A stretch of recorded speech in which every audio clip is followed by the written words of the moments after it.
सामान्य शिष्टाचार होता है, मिलते रहते हैं। हरक सिंह जी क्षेत्र से कल आए थे, तो मेरी कल ही बातचीत हुई थी, आज सुबह बातचीत हुई। तो हम लोग थोड़ी देर बैठेंगे, बातचीत करेंगे, चुनाव पर बातचीत करेंगे, क्या है कैसे और आगे रणनीति बनाएंगे। आज रात को हम लोग बैठ के अगले 1 महीने कार्यक्रम तय कर रहे हैं, उन सब के बारे में भी चर्चा, इस रूप में और प्रभावी कैसे हम अभियान को चलाएं, इस पर चर्चा। तो एक सामान्य प्रक्रिया होती है, उसी पर बातचीत हुई। विधायक जी अपने क्षेत्र से यहाँ आए हुए थे, तो वो सामान्य मिलने आए हैं, तो बातचीत हुई। तो बातचीत में उन्होंने कहा मेरे क्षेत्र में अच्छे काम, जो आपदा में नुकसान हुए थे उसमें काम 80% प्रभावशाली ढंग से शुरू हो गए हैं। आपने बाकी गुस्से में क्या क्या बोला? नहीं, गुस्से में देखिए, जब आदमी एक क्षेत्र का प्रतिनिधित्व करता है, उस क्षेत्र में थोड़ा भी नुकसान हो या कुछ हो तो आदमी को व्यक्तिगत जैसा लगता है।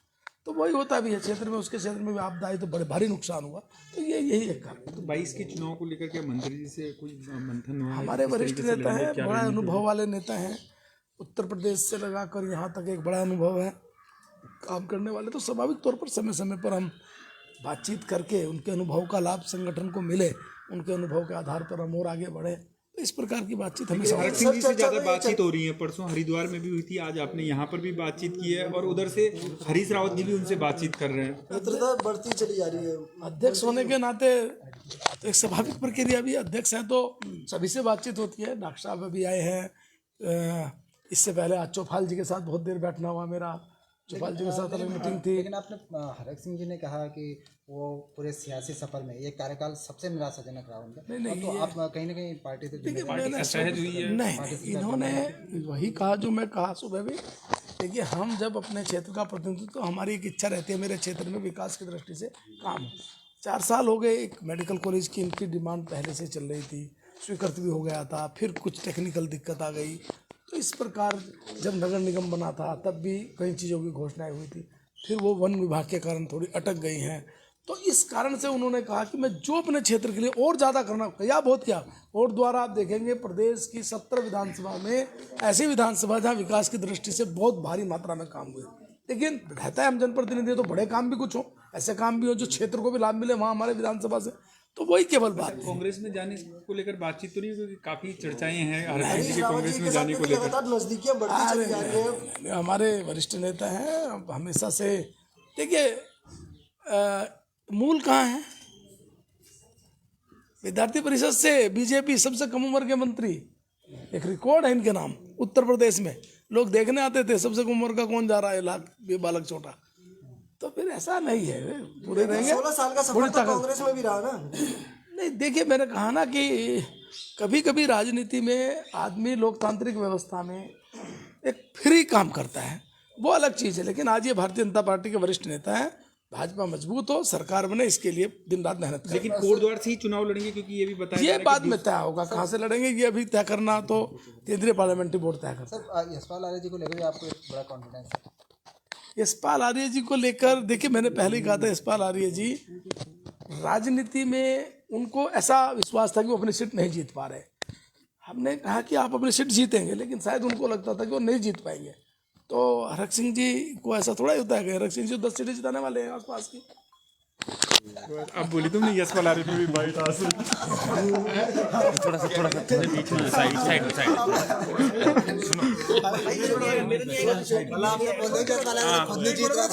नहीं, यशपाल आर्य जी ने कहा, यशपाल आर्य जी ने कहा शायद अपनी सीट से वो नहीं जीत पाएंगे, ऐसा नहीं कहा मैंने। अध्यक्ष जी से मुलाकात हुई है, लगातार जिस तरीके की चर्चाएं चल रही थी, क्या कुछ वार्ता हुई आपकी? आज माननीय मदन कौशिक जी से, प्रदेश अध्यक्ष जी से मेरी बातचीत हुई है, और क्योंकि मेरी अक्सर बातचीत होती है, जब हम मंत्री थे तब भी बातचीत होती, और लगातार हम लोग बैठते रहते थे, और बहुत सारे विषयों पर, प्रदेश के विकास के मुद्दों पर हम तब भी बहुत चर्चा करते थे। अब वो जब प्रदेश अध्यक्ष हैं तब भी हमारे संबंध। और मैं एक चीज़ कहना चाहता हूँ, जब मैं कांग्रेस में मंत्री था, जब मैं विपक्ष का नेता था, वो मंत्री थे, और जब मैं पिछली सरकार में मंत्री था, वो भाजपा से विधायक थे, तो मेरे बहुत ही व्यक्तिगत संबंध उनके साथ हमेशा से रहे हैं। और इधर तो क्योंकि दोनों लोग हम साथ साथ मंत्री रहे, तो 4 साल हम लोगों ने बहुत सारे विषय पर उनकी और मेरी ट्यूनिंग कई बार कुछ मुद्दों पर कैबिनेट में भी और कैबिनेट के बाहर भी हमेशा एक जैसी रहती थी और बहुत सारे मुद्दों पर जो जनता के से मुद्दे जो हम महसूस करते थे कि इस मुद्दे पे ये निर्णय होना चाहिए, तो वो मुझे सपोर्ट करते थे और कई बार मेरी बात मैं उनकी बात को सपोर्ट करता था। तो हम लोग इधर क्योंकि 2022 में चुनाव में जाना है, तो इसको लेकर हमारी और उनकी काफ़ी चीज़ें बातचीत हुई है कि प्रदेश में कैसे भाजपा की सरकार है, हर सीट पर किस तरह की परिस्थितियाँ रहेंगी। तो इन सबको चीज़ों को लेकर एक सामान्य रूप से चर्चा हुई है। और क्योंकि अब चुनाव का समय है तो कोई भी सामान्य रूप से दो कार्यकर्ता, आम आदमी भी जब जो राजनीति में दूर दूर तक जिसका कोई रिश्ता नहीं है, अगर आप दुकान में भी कहीं जाओगे तो वो कपड़ा बेचते हुए भी आपको राजनीतिक चर्चा करते हुए मिलेगा। क्योंकि जब चुनाव का माहौल होता है तो जब आम आदमी चुनाव की बात करता है तो हम लोग अगर आपस में मिलेंगे तो निश्चित रूप से चुनाव की बात करेंगे। जो नारा पार्टी की वार्ता तो जो है सियासी मायने निकलने लग गए ना कि आप जो है। अब देखो मैंने हमेशा कहा कि हरीश भाई मेरे बड़े भाई हैं, मैंने आज तक उनके खिलाफ एक शब्द नहीं कहा। मैं व्यक्तिगत रूप से बरगद का पेड़ खा तो वो कोई मैंने राजनीतिक दृष्टिकोण से कहा, लेकिन व्यक्तिगत रूप से मैंने कोई कभी भी कटाक्ष नहीं किया। और मैं सोचता हूँ कि हमारा छोटा सा प्रदेश है, इस प्रदेश में स्वस्थ राजनीति होनी चाहिए। इसमें हम जब चुनाव में जाएंगे तो एक दूसरे के खिलाफ भाषण दें, लेकिन व्यक्तिगत आरोप नहीं लगने चाहिए। तो लेकिन सरकार तो आपने गिराने का काम किया ना उनकी व्यक्तिगत आरोप। मैंने कहा था कि मेरी उस समय देखो कोई मैंने क्या कहा, जब आप देखिए आप लोगों ने मेरी बात को जो है ट्विस्ट किया। मैंने कहा भाई मैं हरीश भाई के खिलाफ अब कुछ नहीं बोलना चाह रहा हूँ। अब मेरी बात को इसको आपने जो हरीश भाई ने माफ़ी मांगने की बात की थी उसको और इसको दोनों को जोड़कर आपने स्टोरी चला दी कि अब मैं आप लोगों से हाथ जोड़ के विनती कर रहा हूँ। फिर आप ये मत कह दीजिए कि अब मीडिया से माफ़ी मांग ली राहुल जी ने, कि हाथ जोड़ के विनती कर रहा हूँ। जो मैं सोचता हूँ जितनी बात कही जाए वो हमारे भले आप हम सब हमारे शुभचिंतक हो तो उतना ही चलाया करो जिससे हमारा थोड़ा बुरा ना हो और अच्छा हो, समाज में अच्छा। आप लोगों के बीच ये भी बातचीत हुई होगी कि कौशिक जी ने पूछा होगा कि भाई ऐसी चर्चाएं चल रही हैं कि कांग्रेस में कुछ हुई है? नहीं, उन्हें मालूम है कि हरक सिंह जी जो है अगर जाना होगा तो वो फिर ये चर्चा नहीं करता। फिर हरक सिंह राव इस मामले में पक्का ठाकुर है वो तो मैंने कह दिया भाई सबसे, और वो भी जानते हैं कि जब अगर कोई बात होगी तो मैं बात बता दूंगा कि भैया मैं ऐसा निर्णय लेने वाला हूँ। भाई अमित शाह जी से बात हुई है, मेरी नड्डा जी से बात हुई है, दुष्यंत गौतम जी से बात हुई है, मेरी कल धामी जी से बात हुई है, आज अध्यक्ष जी से बात हुई है। और मैं देखिए इस तरह अभी किसी तरह कोई चर्चा नहीं है कि मैं पार्टी छोड़ रहा हूँ। मैं तो कभी कभी खुद सोच रहा हूँ कि मैं तो माननीय नड्डा जी से भी कहा कि भाई ये बात कहाँ से आ रही है, मेरे खुद समझ में नहीं आ रहा है कि ये बात कहाँ से आ रही है। कि अब माना हरीश भाई मुझको फोन करेंगे, मैं बात नहीं करूँगा क्या? आप मुझे बताओ ना कि नहीं करना चाहिए था मुझे। मैं आपसे एक सवाल करूँ, नहीं मैं कह रहा हूँ कि हरीश भाई अगर माना हरीश भाई मुझे किसी समस्या को लोग फोन करें तो क्या मैं हरीश भाई का नाम सुनते फोन काट दूं क्या? आप मुझे बताओ ना सर। आपकी अरे यार वो प्रदेश के एक वरिष्ठ शुरू हुआ है क्या? अरे ठीक तो है, अच्छा तुम अरे तो बढ़िया है, दो रावतों में बातचीत होती रहनी चाहिए।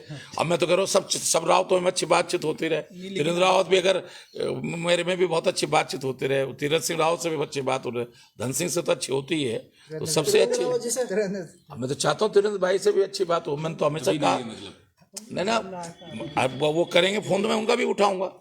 अभी नहीं आया उनका फोन। लेकिन जो आपके लगातार बयान आ रहे हैं उसमें कहीं भी इस तरीके का कोई खंडन नहीं आ रहा है कि नहीं आप भाजपा में ही रहेंगे हमेशा के लिए, इस तरीके यार एक सुनो, गारंटी तो यहाँ सर हमारे जीवन की नहीं है तो तुम तो अपनी बात यार एक जीवन की गारंटी है। अच्छा मुझे तो बता दे, तुम इस बात के लिख, मैं भी यार गारंटी लिख के सर्ट भर दे दूंगा, तुम दे दोगे तो हमेशा इस चैनल में जिस चैनल में दूंगा किसी की याद क्या लिखा हुआ। लेकिन फिलहाल जो है कोई इस तरह नहीं है। हम सब लोग मिलकर जो है भाजपा की सरकार कैसे आए इस मकसद को लेकर हम काम कर रहे हैं।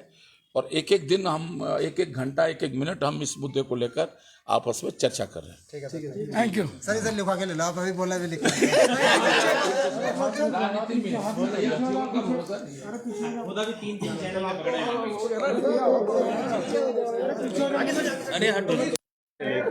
अरे जीवन का भरोसा नहीं है। मनीष तो चर्चाएं ज्यादा है ना। अरे मनीष भाई किसकी होंगी? मैसेज दे दिया, भाई साहब ने मैसेज दे दिया, अगर मैं छोड़ देता हूं, छोड़ दूंगा भाई साहब। राजनीति में इनका कहना है राजनीति में ऐसे थोड़े छोड़ जाती है, तुम अपना बता के थोड़ा मीटिंग करके थोड़ा छोड़ जाती है या बैठक करके।